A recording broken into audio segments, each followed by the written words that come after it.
नमस्कार दोस्तों, स्वागत है आप सभी का मेरे इस YouTube चैनल में। सबसे पहले आप सभी को हरितालिका तीज की बहुत बहुत बधाई। और जो इस व्रत को करने जा रहे हैं वो कमेंट बॉक्स में जय माँ पार्वती अवश्य लिखिए।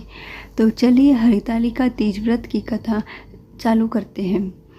हरितालिका व्रत कथा शिवजी ने ही माँ पार्वती को सुनाई थी। शिव भगवान ने इस कथा में माँ पार्वती को उनका पिछले जन्म याद दिलाया था।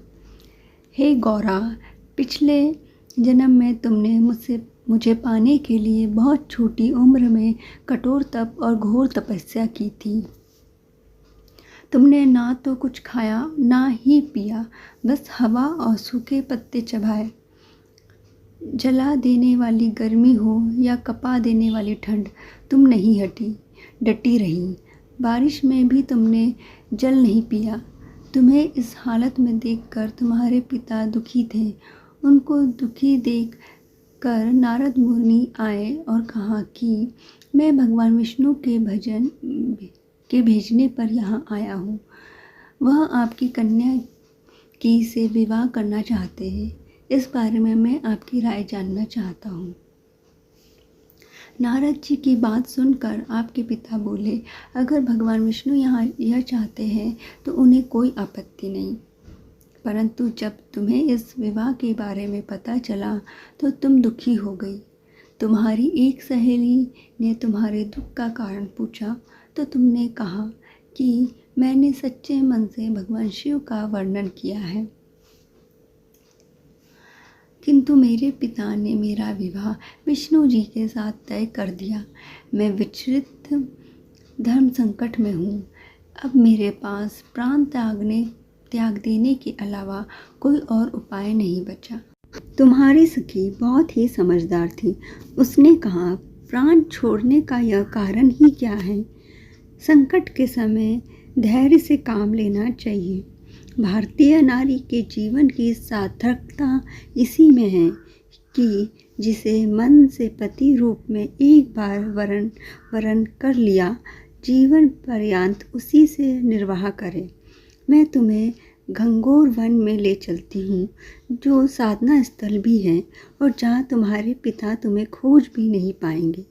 मुझे पूर्ण विश्वास है कि ईश्वर अवश्य ही तुम्हारी सहायता करेंगे। तुमने ऐसा ही किया। तुम्हारे पिता तुम्हें घर में ना पाकर बड़े चिंतित और दुखी हुए। इधर तुम्हारी खोज होती रही, उधर तुम अपनी सहेली के साथ नदी के तट पर एक गुफा में मेरी आराधना में लीन रहने लगी। तुमने रेत के शिवलिंग का निर्माण किया। तुम्हारी इस कठोर तपस्या के प्रभाव से मेरा आसन हिल उठा और मैं शीघ्र ही तुम्हारे पास पहुंचा और तुमसे वर मांगने को कहा।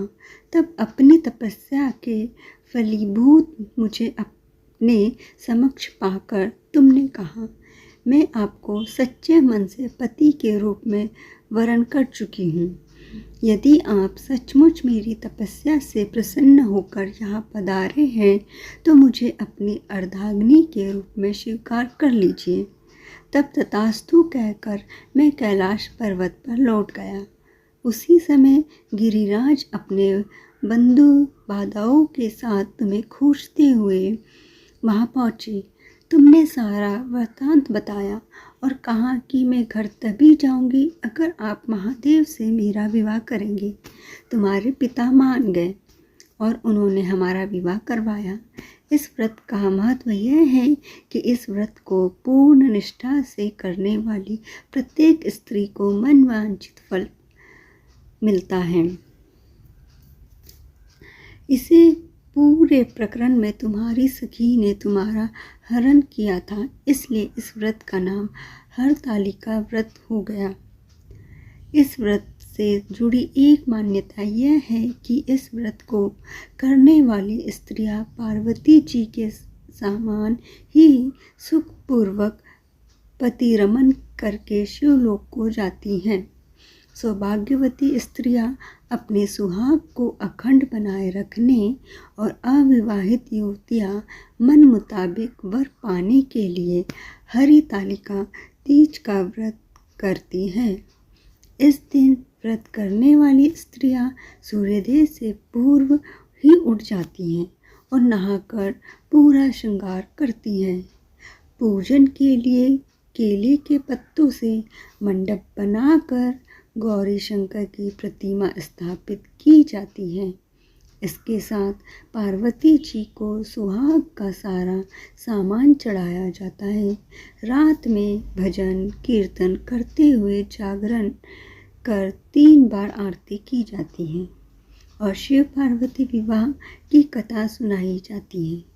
इस व्रत के व्रती को शयन का निषेध है, इसके लिए उसे रात्रि में भजन कीर्तन के साथ रात्रि जागरण करना पड़ता है।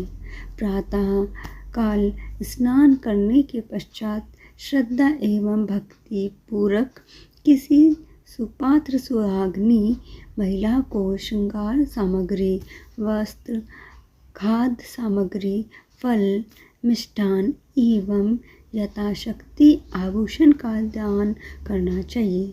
रेत के शिवलिंग बनाए हैं तो उनका जलाशय में विसर्जन किया जाता है और खीरा का खाकर व्रत को संपन्न किया जाता है। धन्यवाद।